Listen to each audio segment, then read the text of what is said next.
प्रारब्ध पर आप सभी का स्वागत है। मैं अवनीश। आज प्रारब्ध के इस मंच पर हमारे साथ हैं Sumit Jain ji. Coffee with Sumit Jain. Social media हो या हमारा यूट्यूब प्लेटफॉर्म हो, राष्ट्रवादी कंटेंट क्रिएटर्स में अग्रणी नाम। चाइना विशेषज्ञ, इसी के साथ पाकिस्तान विशेषज्ञ, लेकिन विशेषज्ञता आपकी बलूचिस्तान पे है। और आज हम बात भी बलूचिस्तान और चाइना पे करेंगे। सुमित जी, आपका बहुत बहुत स्वागत। नमस्कार। नमस्कार सर, जय हिंद एंड भारत माता की जय। भारत माता की जय। सुमित जी, आप चाइना में बैठे हैं तो चाइना का हालचाल तो आपसे लेंगे ही। और चाइना का हालचाल इस समय कैसा है? बाजार बिगड़ रहा है क्योंकि उनके पटाखे वो जो पाकिस्तान को दिया है उन्होंने, वो फुस हो रहा है। क्या हो रहा है उस पर तो आएंगे। चाइनीज माल के बारे में हम लोगों ने तो काफी पहले से जानते ही हैं, लेकिन अब दुनिया भी जान रही है चाइनीज माल कैसा है और पाकिस्तान भी जान रहा है अल्लाह ये कौन सा माल हमने उठा लिया। खैर, पैसे तो वो दिया नहीं होगा, आधे अधूरे पैसे दिया तो हो सकता है कि आधा अधूरा माल भी निकाल लिया हो चाइना ने। चाइना उस्ताद है। लेकिन इस बीच बलूचिस्तान के हवाले से ये एक बड़ी डेवलपमेंट आ रही है। डेवलपमेंट दो तरीके से है। इस बार बलूची जो आंदोलन है उसमें दो तरीके का डेवलपमेंट देखा जा रहा है। एक तरफ जो उनका जो सॉफ्ट प्लेटफॉर्म है, जिसपे चाहे सोशल मीडिया का प्लेटफॉर्म हो या जो उनके बौद्धिक लोग हैं, वो एक बिरादरी है। और यहां तक कि अब सीधे सीधे ये दिखाई दे रहा है कि एक इंडिपेंडेंट कंट्री की तरह बलूचिस्तान अपने डिप्लोमेटिक प्लेटफॉर्म्स भी डेवलप कर चुका है। और जैसे वहां की प्रसिद्ध बलूच लेखक हैं और कार्यकर्ता हैं मीर यार बलूच, उन्होंने सीधे सीधे भारत सरकार से ये कहा कि आप दिल्ली में हमारा हाई कमीशन खोल दीजिए। यूएन को उन्होंने कहा कि हमको इंडिपेंडेंट मान लीजिए। तो पता होता सर, मैं खोजना शुरू करूं कि कहां पर दिल्ली में बलूचिस्तान का हाई कमीशन खुलने जा रहा है। Over to you sir. Sir, पहली बात यह है कि आपको मालूम है मैं चाइना में रहता हूं और चाइना का पूरा इंटरेस्ट है बलूचिस्तान में। जो ग्वादर है, जो सीपैक है, वो सारा का सारा बलूचिस्तान तक जाता है। तो इसलिए मेरे पास वो खबरें होती हैं जो भारत की मीडिया में भी आती नहीं हैं। अब मैं कुछ तथ्य रखता हूं आपके सामने। जो ये युद्ध हो रहा है, ये युद्ध शुरू किया किसी टेररिस्ट ने नहीं किया, पाकिस्तान की आर्मी ने किया, जिसको बोलते हैं they overplayed their hands. Bharat ने क्या किया? भारत की तैयारी थी और ये 2014 से ये तैयारी है। ये 2025 में को तैयारी हमने शुरू नहीं की है। क्यों बोल रहा हूं? क्योंकि जो हमारे अजीत डोभाल जी हैं, उन्होंने 2014 में बोल दिया था, आपने एक और हमारे ऊपर हमला किया तो यू विल लूज बलूचिस्तान। हमने कभी भी मोदी जी की तरफ से आपने कभी भी पीओके की बात नहीं सुनी होगी। हमारे राजनाथ जी हैं, अमित शाह हैं, सभी बोलते हैं हम पीओके लेकर रहेंगे, लेकिन मोदी जी ने कभी नहीं बोला। 2016 में या 15 में भी उन्होंने लाल किले के ऊपर खड़े होकर पीओके की बात नहीं करी, बलूचिस्तान की बात करी। और ये आज दो थिंक टैंक्स है जो सामने आपको दिखते हैं। हर रोज मोदी जी किससे मीटिंग कर रहे हैं? राजनाथ जी से मीटिंग नहीं किया है, या तो हमारे जो तीनों के चीफ हैं आर्म फोर्सेस के, उनके साथ मीटिंग है, या अजीत डोभाल जी के साथ है। अब मैं आता हूं बलूचिस्तान के ऊपर कि जो लड़ाई है पीओके की नहीं है, बलूचिस्तान की है। वो क्यों है और ये स्ट्रेटेजिक इंपॉर्टेंस हमारे लिए क्यों बनती जा रही है? फर्स्ट ऑफ ऑल, हम बोलते हैं कि दुश्मन कौन है? क्या टेररिस्ट जो पाकिस्तान के अंदर वो दुश्मन है, या आर्मी दुश्मन है, या पूरा का पूरा पाकिस्तान ही दुश्मन है? मैं कहूंगा ना आर्मी ना वो, पूरा पाकिस्तान हमारा दुश्मन है। अब दुश्मन को आपको हमने 4 बार हमने मात दिखा के दिखा दिया। ये दोबारा से 10-15 साल के बाद रीग्रुप होकर हमें अटैक करते हैं। क्यों ना ये परमानेंटली, जैसे रावण का सर काटते रहेंगे, वो दोबारा से सर वापस आ जाएगा। हमें इसकी जो नाभि है उसमें तीर मारना है। अब पाकिस्तान इंपॉर्टेंट इसलिए है क्योंकि सारा का सारा तेल ये ईरान से इलीगली लेते हैं। आपको मालूम होगा ईरान के ऊपर सैंक्शंस हैं अमेरिका के, हम वहां से तेल नहीं ले सकते। अब पाकिस्तान कैसे लेता है? पाकिस्तान कोई भी गाड़ी वहां से बॉर्डर के ऊपर से क्रॉस ही नहीं करता। ना टैंकर आते हैं, कुछ नहीं आता। छोटी छोटी गाड़ियां आती हैं, उसमें तेल ढक कर आता है, पाइपों से वो बॉर्डर से पाकिस्तान की गाड़ियों में ट्रांसफर होता है और ये पाकिस्तान की इकॉनमी चल रही है। $55 बिलियन से ज्यादा का तेल पाकिस्तान ईरान से इलीगली खरीदता है और ये सारा पैसा वो जिहाद में यूज किया जाता है। भारत ने क्या किया? अगर बलूचिस्तान अलग होता है तो इनकी जो टेरर की फैक्ट्री को चलाने के लिए जो पैसा आता है ईरान के सस्ते तेल से, जो इलीगली आता है, वो सारी बंद हो जाएगी। इसलिए हम बलूचिस्तान को अलग करने की मुहिम पे शुरू हो गए। अब हम क्या कर रहे हैं? क्या लड़ाई हम बलूचिस्तान में कर रहे हैं? नहीं sir, what we are doing, हमने पाकिस्तान को बुरी तरह से अपने बॉर्डर के ऊपर एंगेज कर लिया। इसलिए हम पीओके को अगर एंगेज किया है तो हमने पंजाबिस्तान को भी हमने पंजाबिस्तान इसलिए बोल रहा हूँ क्योंकि कल को ये पाकिस्तान नहीं पंजाबिस्तान रहने वाला है। अब पंजाबिस्तान में भी हमने ठोकना शुरू कर दिया और पंजाब को बचाने के लिए इन्होंने सारी आर्मी, सारी रिसोर्सेज को पंजाब को बचाने के लिए लगा दिया है। बलूचिस्तान में जैसे जैसे आर्मी की प्रेजेंस कम होती जा रही है, बलोची वहां पर एक एक कर चौंकी पर चौंकी उसको टेक ओवर करते जा रहे हैं। ये कॉन्टेक्स्ट देना बहुत जरूरी है। लड़ाई पीओके की नहीं है अभी, वो तो हमें पीओके, ये बलोची और टीटीपी वाले वो हमें आराम से इतना ठोकेंगे पाकिस्तान को अंदर से कि हमें पीओके आराम से लेने के लिए वो फ्री पास देने वाले हैं। पहला काम ये होता है, हम पहले दूसरे का काम करते हैं ताकि वो हमारा काम करें। फॉर एग्जाम्पल, हमने G20 में G21 बनाया किसके लिए? ताकि अफ्रीका को मान्यता मिले। अभी भी यूनाइटेड नेशंस में मोदी जी का स्टाइल है, आपको समझना पड़ेगा। हम यूनाइटेड नेशंस में ये नहीं बोल रहे कि हमें परमानेंट सीट चाहिए, हम बोल रहे हैं कि अफ्रीका को, लैटिन अमेरिका को, साउथ एशिया को, सबको एक सीट चाहिए। हम दूसरों की बात पहले करते हैं, अपनी बाद में करते हैं। मोदी जी अभी भी यही काम कर रहे हैं। बलूचिस्तान का फ्रीडम मूवमेंट ये जरूरी है। बलोचियों को समझ आ गया है। मुझे कितने ईमेल्स और कितने ट्वीट्स आए इसके ऊपर कि सर मोदी जी को चाहिए 50% काम आपने कर लिया, जैसे आपने ट्वीट बताया अभी 50% काम आप ऑलरेडी कर चुके हैं, सिर्फ थोड़ा सा धक्का और लगाना है और बलूचिस्तान इंडिपेंडेंस ले लेगा। क्वेटा ऑलरेडी, बलोची जो रिबेल्स हैं, मैं रिबेल्स नहीं बोलूंगा, फ्रीडम फाइटर्स हैं, बलूचिस्तान के फ्रीडम फाइटर्स ने क्वेटा को भी टेक ओवर कर लिया है। 50% से ज्यादा बलूचिस्तान ऑलरेडी फ्री हो चुका है। मेरे पास वीडियोस आई हैं जो बलोचियों ने मुझे भेजी हैं, जहां पर पाकिस्तान की आर्मी, उनकी पुलिस चूहों की तरह भाग रही है और ये डंडे हैं इनके पास, ये डंडों से पीट रहे हैं उनको। पाकिस्तान आर्मी बलूचिस्तान छोड़ती जा रही है and this is going to happen. Now what is our strategy या शुड बी द स्ट्रेटजी? हम मोदी जी को कोई सजेशन नहीं दे रहे, I am just sharing one thing with you what we should do. जैसे बलूचिस्तान बोल रहा है कि आप हमारी एक एम्बेसी भारत में खोल दीजिए, उससे होगा क्या? भाई दुनिया आज सुनती किसको है? किसी और को सुनती नहीं है, मोदी जी को सुनती है। भी आपने देख लिया ब्रिक्स में मोदी जी नहीं गए, जॉइंट स्टेटमेंट भी नहीं आया है। आप समझ सकते हैं कि वो बिल्कुल फेल हो गया। अब मोदी जी का एक स्टाइल है कि जो ये करेंगे, ग्लोबल साउथ में 130 कंट्रीज आपके साथ हैं। आपने जिस दिन एम्बेसी खोल दी 130 कंट्रीज आपके साथ खड़ी हो जाएंगी। और दूसरा, डोनाल्ड ट्रंप, जिस दिन डोनाल्ड ट्रंप ने हां कर दिया तो उस दिन भी बलूचिस्तान को मान्यता मिल जाएगी। अब डोनाल्ड ट्रंप हां क्यों करेंगे वो भी सुन लीजिए। डोनाल्ड ट्रंप ने पूरे दुनिया में एक कोहराम मचाया हुआ है कि ग्रीनलैंड में ले जाऊंगा, कनाडा में ले जाऊंगा, गाजा में ले जाऊंगा। उसने यूक्रेन के अंदर भी एक ही डील करी है, वो है rare earth elements and natural resources. उसका कोई मतलब ही नहीं। और जिस दिन डोनाल्ड ट्रंप ने वो डील साइन किया यूक्रेन के साथ, उसने एक स्टेटमेंट दे दिया, भाड़ में जाओ, ना मुझे यूक्रेन से बात करनी है ना रशिया से, ये लंबा युद्ध चलेगा।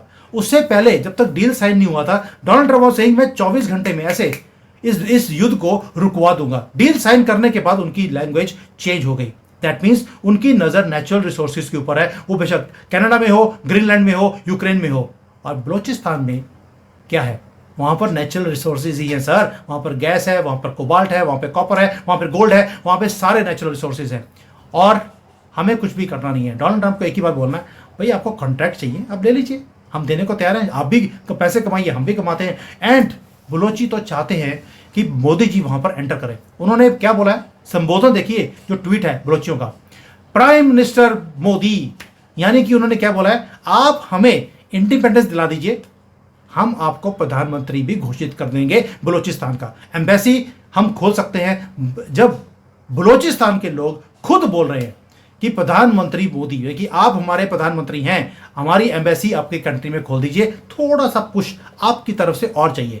चलिए, आपकी जो ये तमन्ना है ये भी हम पूरी कर देंगे। ये पाकिस्तान की आर्मी को जितना एंगेज किया हुआ है, इतने पिछवाड़े में, इनके तशरीफ में इतने बॉम्ब रोज रात को, रोज दिन में हम डाल रहे हैं, ये बलोचियों आपके लिए कर रहे हैं। आप थोड़ा धक्का उधर से दीजिए, हम तो काम अपना कर ही रहे हैं। जी अवरेज जी, पूरा मैंने आपको समझाया नटशेल में, फास्ट फॉरवर्ड में कि क्या हो रहा है। बिल्कुल, आपने तो पूरे बलूच मूवमेंट और एक तरह से जैसे कहते हैं ना, वैसे भी मोदी जी की एक स्टाइल है, लुकिंग लंदन टॉकिंग टोक्यो, तो वो ये तमाम चीज करते हैं अक्सर।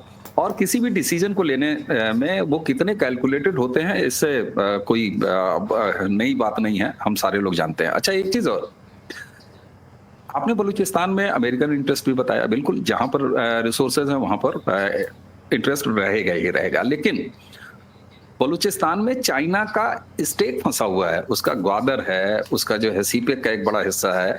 तो चाइना के व्यवहार में जो परिवर्तन दिखाई दे रहा है, लोगों को या पाकिस्तानियों को तो ये उम्मीद थी कि वो एकदम चाउमीन लेके चला आएगा कि ये चाउमीन तक ले लो, और ये जो है वो चॉपस्टिक भी ले लो, इससे भी मारो, हर तरह की मदद हो। लेकिन चाइना ने उनको दो तरीके से उलझाया। क्या बलूचिस्तान में जो चाइना का इन्वेस्टमेंट है, इंडिया ने चाइना को भी संकेत दिया है कि चचा ऐसा है, तेरा इन्वेस्टमेंट है, हम ग्वादर नहीं डिस्टर्ब करेंगे। ये अलग बात है कि बलूची अगर कर दें तो भाई हम क्या करें, तो चाइना भी यहाँ कह रहा है कि भैया देख, मैं पाकिस्तान को जरा लावारिस ही छोड़ूंगा, बस तू मेरा बलूचिस्तान। और एक आजाद बलूचिस्तान चाइना के लिए भी बढ़िया है, उसको पाकिस्तान जैसे गधे के साथ डील नहीं करनी है, बलूचिस्तान से डील करनी है, मामला उसका सेट है। तो ये एक तीर और निशाने कितने, मैं मतलब इसको जरा समझाइए मोदी जी का ये क्या मामला है। फिर आपको चाइना लेके चलूंगा, आप खैर चाइना क्या लेके चलूंगा, मैं चाइना आपके पास आऊंगा वर्चुअली। जी चलिए अवनीश जी, पहली बात ये मैंने पहले बोला है कि चाइना का इंटरेस्ट पाकिस्तान में नहीं, वो है ग्वादर में, प्लस बलूचिस्तान में वो नेचुरल रिसोर्सेज हैं, प्लस वो जो सी का पूरा एरिया आता है जहां पर वो फिशिंग करता है। मैं क्यों बोल रहा हूं, चाइना के पास एक प्रॉब्लम है कि इनके पास खाने की कमी है। यहां पर जो चाइना है आपको दिखता है कि वो भारत से 3 गुना बड़ा साइज है, लेकिन 2/3 ऑफ चाइना में तिनका भी उगता नहीं है यहाँ पर, क्योंकि या तो रेगिस्तान है या पहाड़ी इलाका है, और पहाड़ी इलाके पे ये खेती नहीं करने देते हैं। तो यहाँ पर आपको कोई भी हिल स्टेशन पहाड़ों के ऊपर नहीं दिखेगा, वहाँ पे सिर्फ पेड़ लगाए होते हैं ताकि एनवायरनमेंट ठीक रहे। अब जो इतनी बड़ी पॉपुलेशन है और चाइनीज़ की जो डाइट है, ये देखने में हमारे से आधा साइज है, लेकिन इनकी डाइट 3-4 गुना ज़्यादा होती है भारतीयों से। तो जो चाइनीज़ हैं, अब इनको खाना चाहिए, इतनी बड़ी पॉपुलेशन को खाना लेने के लिए। तभी ये कभी कहते हैं कि हमें अरुणाचल चाहिए, कभी बोलते हैं कि हमें पंजाब का एरिया चाहिए पाकिस्तान के अंदर, क्योंकि इनको फर्टाइल लैंड चाहिए। इसलिए ये जो सारी कंट्रीज के पंगा लिया हुआ है, इनको खेती करने के लिए, फिशिंग करने के लिए इनको जगह चाहिए। और पाकिस्तान में जो ग्वादर के पास एरिया है, वहां पर इनके फिशिंग टैंकर्स आपको दिखते भी हैं, जो सारी फिशिंग कर कर वो ग्वादर में या बलूचिस्तान में यूज नहीं करते, वो सारा पाकिस्तान चाइना में वो सारा माल जाता है। पहली बात है, चाइना का इंटरेस्ट ये था। दूसरा, जब ये युद्ध शुरू किया पाकिस्तान ने, सबसे पहले जो गालियां पड़ी हैं पाकिस्तान के आर्मी चीफ को और प्रधानमंत्री को, वो चाइना से थी। लोग वहां पर इंडियन मीडिया में बोल रहे थे कि चाइना बड़ा खुश हो रहा है, वो चाइना पाकिस्तान की सपोर्ट करेगा। मैंने तब भी बोला था, आज फिर बोल रहा हूं, चाइना पाकिस्तान की सपोर्ट नहीं करेगा, क्योंकि चाइना को मालूम है कि सबसे पहला अटैक जो भारत करेगा वो सीपैक के ऊपर करेगा, और $50 बिलियन हमारे एक बॉम्ब से चाइना का बर्बाद होता है। अब आपने बोला कि हमने सीपैक को टच नहीं किया, सॉरी सर, हमने नहीं किया, लेकिन बलोचियों ने कर दिया। पता नहीं कैसे मिरेकुलसली बलोचियों ने एकदम से आए, अटैक किया किसके ऊपर, पाइपलाइन के ऊपर, जो गैस की पाइपलाइन है जो चाइना ने क्रिएट करी थी पाकिस्तान में, बलूचिस्तान के एरिया में। सबसे पहला अटैक बलोचियों ने उस पाइपलाइन पे किया है। उसके बाद सारे जितने चाइनीज हैं वो बलूचिस्तान को छोड़कर ऑलरेडी वापस जा चुके हैं, जो वहां पर वर्कर्स थे। पहली बात तो ये। दूसरा, as far as China is concern, China ने पाकिस्तान को एक नसीहत दी थी, वैसे इनको देने की जरूरत नहीं है क्योंकि ये सुनते नहीं है। हिलरी क्लिंटन ने भी दी थी एक बार 2011 में, अब दोबारा से चाइना ने दिया था 2 साल पहले, कि आपको भारत को तंग करना है, इसीलिए आपको पाल कर रखा है हमने। आप छोटे छोटे अटैक हर कुछ महीनों के बाद आप करते रहिए, ताकि भारत एंगेज रहे टेररिज्म के बीच में। बड़ा अटैक नहीं करना, बड़ा करोगे तो मोदी जी उससे बड़ा करेंगे। और लेकिन जो खुंदक है, जिसको हम कहते हैं जहर इनके अंदर हिंदुओं के लिए है, दे ओवरप्लेड देयर हैंड्स। इंस्ट्रक्शंस बड़ी क्लियर थी, आपको पहलगाम में जाकर 4-5 लोगों को मारना है, जिसमें इनके पास इंटेलिजेंस की रिपोर्ट थी कि हमारे नेवी के, हमारे इंटेलिजेंस के लोग वहां पर हैं, इनको सिर्फ उन्हीं को टारगेट करना है। लेकिन जो उग्रवादी थे, उस जहर के कारण इनको मजा आना शुरू हो गया, इन्होंने ज्यादा लोगों को मार दिया। और उसके बाद रिएक्शन आप देख रहे हैं। चाइना को मालूम था कि बड़ा रिएक्शन आएगा, लेकिन इतना बड़ा आएगा ये ना चाइना ने सोचा था, ना पाकिस्तान ने सोचा था। लेकिन जवाब तो अभी दिया कहाँ है सर? मैंने एक एस्ट्रोलॉजर है, उनके साथ शो किया था। ही सेड सर, अभी ट्रेलर भी दिया नहीं है, मोदी जी ऐसा काम करेंगे कि इनकी नस्लें अगली निकलनी बंद हो जाएगी डर के मारे। और जो इनके डर था ना, जिनके कायदे आजम ने दिया था कि हिंदू आपको खा जाएगा, अब इनको एक हिंदू ने बनाया था इनको, अब दूसरा हिंदू इनको खाएगा भी। वैसे गुजराती बोलना चाहिए, गुजराती ने, मोहम्मद गांधी ने इनको बनाया था। अब जो हमारा ये गुजराती भाई है, मोदी भाई, ये इनको खा भी जाएंगे। और इनका जो डर था पहले दिन से कि हिंदू खा जाएगा, वो सच होना अब लाजमी है और होकर रहेगा। जी। एकदम सही बात है। आपने गुजरात का नाम ले लिया। भला हो इस देश में 2014 के बाद गांधीयापा जो है ना, वो ठीक ठाक कम हुआ है। तो ये गांधीयापा जब तक हम लोगों ने झेला है, तब तक हमारे साथ जो है वो गांधीयापा जो साउंड कर रहा है, छपर बड़ी ऊ की मात्रा, तपर छोटी की मात्रा, य पर आ की मात्रा और प पर आ की मात्रा, उससे जो शब्द बनता है वही बनते रहे हैं हम। अच्छा, एक चीज अब साफ दिखाई देता है कि बलूचिस्तान, और आपने पीओजे के क्यों दूसरे नंबर पर है, बलूचिस्तान क्यों पहले नंबर पर है, ये शानदार तरीके से बताया। यहाँ पर एक तीर से कितने निशाने, और साथ में डोनाल्ड ट्रंप चचा के अमेरिका को लॉलीपॉप की, आ जाओ, ये अलग मुल्क हम बनवा रहे हैं, आ जाओ। तो इसलिए यूएस कहा कि भैया हम तो रोकेंगे नहीं। अच्छा सर, अब जरा चाइना के बारे में बात कर लिया जाए। एक तो खाते बहुत ज्यादा हैं, इसलिए दालें तक, ये कहाँ अफ्रीका में दाल और गेहूं चावल उगवाते हैं चाइनीज, ये तो पता ही है सबको। अच्छा सुमित जी, एक चीज और, चाइना की तो बड़ी बेइज्जती कर दी ये ऑपरेशन सिंदूर ने। मतलब पूरी दुनिया बैठ के देख रही है कि हमारे यार ये कौन सा फुस फड़ाका तुमने दे दिया, और सौदे कैंसिल होने की अभी तो खबरें मैं खोज रहा था लेकिन खबर मिली नहीं। लेकिन जिन्होंने भी एडवांस दिया होगा वो, उनको तो पता होगा यार ये हलवाई तो बड़ा खाना खराब बनाता है यार, अपने यहाँ इसका कैटरिंग सर्विस लेनी ठीक नहीं है। तो ये भी दुनिया देख रही है। तो चाइना को कई तरीके से, मतलब कह रहे हैं ना कि ये एक ऐसा ऑपरेशन सिंदूर है कि जिसमें कौन कौन कहां कहां से प्रभावित हो रहा है। दूसरा, आपने मुस्लिम उम्मा तोड़ दिया साहब, वो भी खत्म हो गया। या अल्लाह हबीबी, वो भी खत्म हो गया, वो भीख भी नहीं दे रहे। आपने तुर्की का जो ड्रोन है, जिसको कि दुनिया भर में बड़ा सफल माना गया, आपने उसका, और उसी के साथ एक चीज मैं आपको लाऊंगा कि 11 साल में अपने नागरिकों के जान की सुरक्षा को टॉप प्रायोरिटी कैसे दिया मोदी ने, ये ऑपरेशन सिंदूर ने अभी तक साबित किया है। 6 line air defence system sir. और उसमें भी मजे की बात ये कि जो रशिया अपने S-400 को 80% किलिंग रेट बताता है, हमने 100% उसका किलिंग रेट कर दिया। ये तो वही वाला बात है कि मारुति कंपनी क्लेम करे कि हमारी ये गड्डी 25 किलोमीटर का माइलेज देगी, और सुमित जी उसको उठाएं अपनी ड्राइविंग स्किल और छोटे चेंजेस से 50 किलोमीटर का एवरेज निकाल लें। तो मारुति खुद ही परेशान है कि अरे यार ये क्या है, हम 80% किलिंग रेट और तुम निकाल रहे हो उसी से 100% किलिंग रेट। ये एक तरफ मारेंगे भी, कमर तोड़ेंगे भी, और अपने लोगों को मरने भी नहीं देंगे। और चाइना का बाजार खत्म। चाइना की तरफ कुछ है, अब कोई यकीन करेगा सर, टॉयलेट पेपर भी ना मंगवाए अमेरिका, कहीं ऐसा ना हो। अवनीश जी, मैं चाइना के ऊपर आता हूं, उससे पहले एक खबर और बहुत इंपॉर्टेंट आपको देनी है, जो मेरी पीछे जो मैं दे रहा था वो बलोचिस्तान के ऊपर, वो बीच में रह गई थी। That was more important. वो खत्म करने के बाद मैं चाइना पे आता हूँ। पहली बात ये, मैंने पहले बोला आपको, 4-5 युद्ध कर चुके हैं हम लोग पाकिस्तान के साथ। इस बार इसकी जो रीढ़ की हड्डी तोड़ने का मतलब है, इसका पहले जो मनी फ्लो है उसको बंद करना है। ये मैंने बोला था, वो बीच में पूरा करता हूँ अभी मैं। अभी हमने जो पहले बोला है कि जब तेल वहां से निकलना बंद हो जाएगा जो इलीगली ईरान से आता है, इसलिए जो ईरान का फाइनेंस मिनिस्टर है भारत में था अभी, और हमने डील क्या किया है सोच के देखिए। हमने उनसे डील ये किया है, पेट्रोकेमिकल की बात करी है, मेडिसिन की बात करी है, इंडस्ट्रियल प्रोडक्ट्स की बात करी है कि हम ये डील्स आपके साथ करेंगे। वायसो हमने ईरान को बोला कि आप बलोचिस्तान के थ्रू जो 50 रुपए 53 रुपीज सस्ता जो आप तेल बेचते हैं पाकिस्तान को, वो भी इलीगली, आप लीगली हमें बेचिए। और मजे की बात यह है कि जो ग्वादर पोर्ट है वो यूएस के सैंक्शन में नहीं आता, क्योंकि भारत ने उसको बनाया है। अब भारत ने पेशकश ये करी है कि हम स्विफ्ट को भी बाईपास कर देंगे, आप हमें तेल दीजिए, हम आपको देंगे खाना, आपको मेडिसिन, आपको इंडस्ट्रियल प्रोडक्ट्स, जो आपकी जरूरत है वो हम पूरी करेंगे, ताकि उससे पाकिस्तान के अंदर जो हवाला का प्रोजेक्ट है वो खत्म हो जाएगा। जैसे ही पैसे खत्म होते हैं, जिहाद को फंडिंग बंद हो जाएगी और ये जिहादी पाकिस्तान को ठोकना शुरू करेंगे। पहली बात ये। दूसरा, हमने एक मास्टर स्ट्रोक और खेला है साहब, वो भी सोचिए। हमने यूएई और सऊदी अरेबिया के साथ भी डील किया है कि आपके यहां पर सबसे बड़ी प्रॉब्लम है ये जिहादी, ये पाकिस्तानी जाहिल जो आपके पास आते हैं, आप इनको एम्प्लॉय करना बंद कर दीजिए, इनको बाहर निकालिए। आपकी जरूरत भारत के पढ़े लिखे लोग जो जिहाद में नहीं पढ़ते, ड्रग्स का काम नहीं करते, अपनी बीवियों को नहीं बेचते, हम आपको अपने लोग भेजेंगे जो काम करेंगे। उससे क्या होगा, जो 23-24 बिलियन डॉलर की जो रेमिटेंस जाती है पाकिस्तान को यूएई और सऊदी अरेबिया से, वो भी बंद हो जाएगी।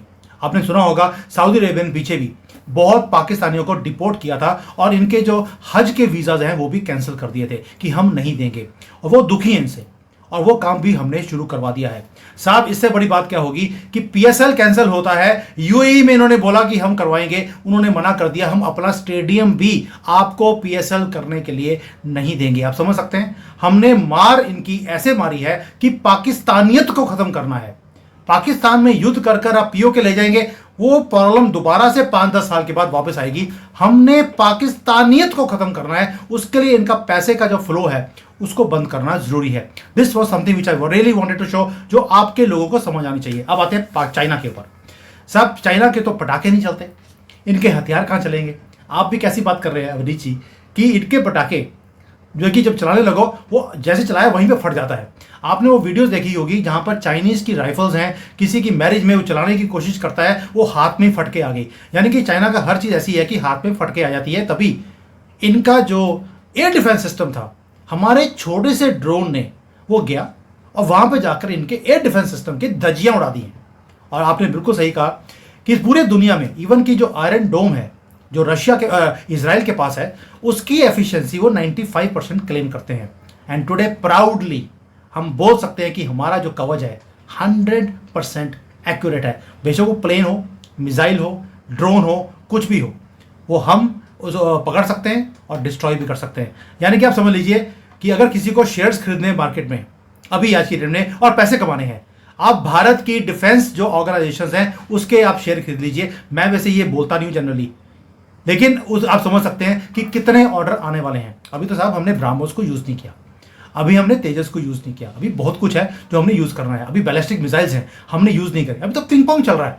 मोदी जी अभी T20 के ऊपर आए कहाँ हैं? हमने जो आईपीएल को बैन किया अभी वो इसलिए किया है, बैन नहीं किया, सस्पेंड किया है, क्योंकि अब मोदी जी खेलेंगे। जब मोदी जी खेलते हैं तो किसी और के खेलने की जरूरत नहीं है। एज फार एज चाइना का जो इंडस्ट्रियल कॉम्प्लेक्स है यहाँ पर आर्म्स एंड एम्यूनिशन का, वो बहुत बड़ा है।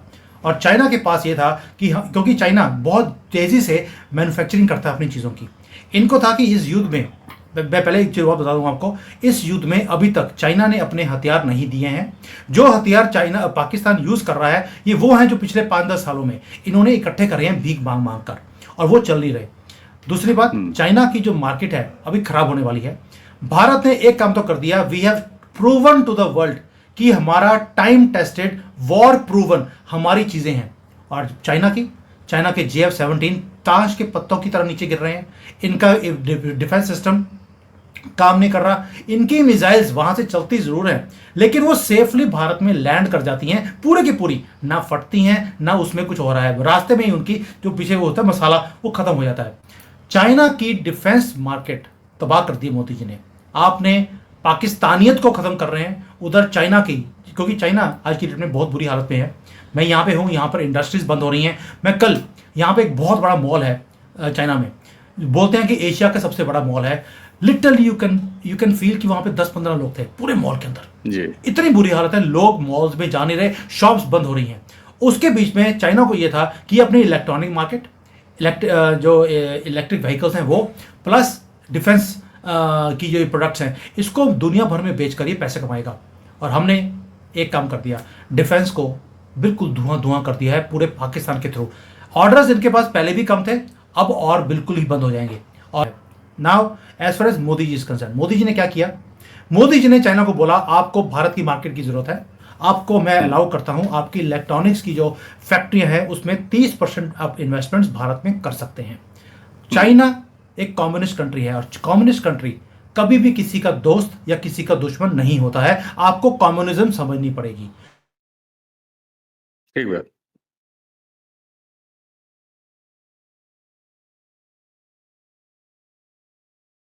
इसीलिए मोदी जी ने अपनी मार्केट को चाइना के लिए खोल दिया है, और वो पानी इतना मुंह में आ रहा है चाइना के, क्योंकि चाइना को सर्वाइव करने के लिए भारत की जरूरत है। इसलिए पाकिस्तान की सपोर्ट कर देगा, पॉसिबल नहीं है। तो आपने पाकिस्तान को भी सबक सिखा दिया, उधर चाइना को आपने निपटा दिया। मोदी जी एक तीर पे कितने निशान करेंगे, ये मुझे लगता है कि ये अब मोदी जी से सीखना पड़ेगा। हमारी सारी जियो पॉलिटिकल, इकोनॉमिक्स, फाइनेंस सारी फेल कर दी है ये चाय वाले ने। बिल्कुल ठीक बात है। और उसके बाद भी आप ये कह रहे हैं कि अभी तो ये ट्रेलर भी नहीं है, मतलब अभी तो ये फोर प्ले चल रहा है और ऑपरेशन सिंदूर नाम है। उसके बाद बातें कहाँ कहाँ तक हो रही हैं भाई। सिंदूर के बाद विदाई, विदाई के बाद जो है वो सुहागरात, सुहागरात के बाद लोग हलाला तक और तीन तलाक तक, तीन तलाक और हलाला तक जा रहे हैं। बहरहाल ये भी एक गजब है कि फोर प्ले में इतना आनंद आ रहा है पाकिस्तान को और चाइना को, थ्रीसम भी कह लीजिए। खैर छोड़िए, उस तरफ क्या जाना, क्योंकि माहौल इमरान खान चल रहा है इस समय पाकिस्तान में, तो वो टेस्ट ही अलग है। अवनीश जी आप सोच के देखिए, अगर अगर जो इमरान खान के लोग हैं वो इमरान खान को बाहर निकालने में कामयाब हो गए तो पावर सेंटर्स कितने बन जाएंगे पाकिस्तान में। फिर तो इमरान खान भी हमारा काम करना शुरू कर देगा, जिसी के लिए आज उनको उकसाया जा रहा है कि आप जाकर इमरान खान को बाहर निकालिए। अभी तो गेम शुरू भी नहीं हुआ। और ये दोस्तों जो सुन रहे हैं आप, ये आपके लिए लाइफ टाइम अपॉर्चुनिटी है। इसको जितना आप एंजॉय कर सकते हैं। युद्ध में पहली बार देखा है कि कोई एंजॉय कर रहा है, पाकिस्तानी भी एंजॉय कर रहे हैं, वो भी बोल रहे हैं हमें कि यार हमें हमारी आर्मी से हमारा छुटकारा दिलाइए। और दूसरी बात, आपने बहुत ट्वीट्स देखे होंगे अवनीश जी, मुझे हैरानी होती है। पाकिस्तानी है, अभी तो हमने पहला जब ड्रोन अटैक किया था लाहौर के ऊपर, लाहौरी जो बोलते थे कि हम फतेह करेंगे, हम चाय पियेंगे जाकर दिल्ली में, उन्होंने बोलना शुरू कर दिया मुझे मरने से डर लग रहा है, हे अल्लाह मुझे यहाँ से सेफली बाहर निकाल ले। एक ड्रोन में इनकी हवा निकल गई। ये है इनकी असलियत। और हम कह रहे थे कि हमारे दुश्मन बहुत, हाँ, उनके पार्लियामेंट में टांगे कांप रही हैं, रुलाई आ रही है, या अल्लाह चिल्ला रहे हैं। और एक चीज और परिवर्तन देखा है, हमारे यहाँ जो आधे मोर्चे वाले थे वो भी जो है औकात में है, और 2 रुपए ट्वीट वाले भी औकात में है। तो औकात में बड़े अच्छे तरीके से हैं। और वाकई आपने एक बात बिल्कुल सही कही, मोदी जी के एक तीर से कितने निशाने वो मोदी जी जाने, उनकी गिनती हम लोगों के बस की नहीं है। तो एक चीज ये कि हमारी सेना, हमारी सरकार पर हमारा भरोसा एक नागरिक के तौर पर कि बाहर भी ठोक रहे हैं और अंदर किसी को ठोकने नहीं दे रहे हैं। ये अमृतकाल है भारत के एंड से। सुमित जी, आपने हमें समय दिया और इतनी डिटेल में आपने बलूचिस्तान और चीन दोनों का एक्सरे निकाल के रख दिया, और कैसे चाइना, अमेरिका या उनका मुस्लिम उम्मा, सबका अपना अपना मजा है और सब मजे ले रहे हैं। आप देखिए ना, आज हम लोग भी इतने सीरियस टॉपिक पे बात कर रहे हैं, हम लोग भी मजे ले रहे हैं। दर्शकों, आप भी ये वीडियो देख के मजा ही लीजिएगा, लेकिन उसी के साथ आप ये समझिएगा कि चीजों के अंतर्राष्ट्रीय मायने क्या हैं, जो कुछ भी चल रहा है। और सुमित जी ने कहा अभी चल कहाँ रहा है, अभी तो खाली फोर प्ले शुरू हुआ है। सुमित जी, आपको बहुत बहुत धन्यवाद, समय दिया आपने। दर्शकों, इसी के साथ हमें और सुमित जैन जी दोनों को आज्ञा दीजिए। नमस्कार।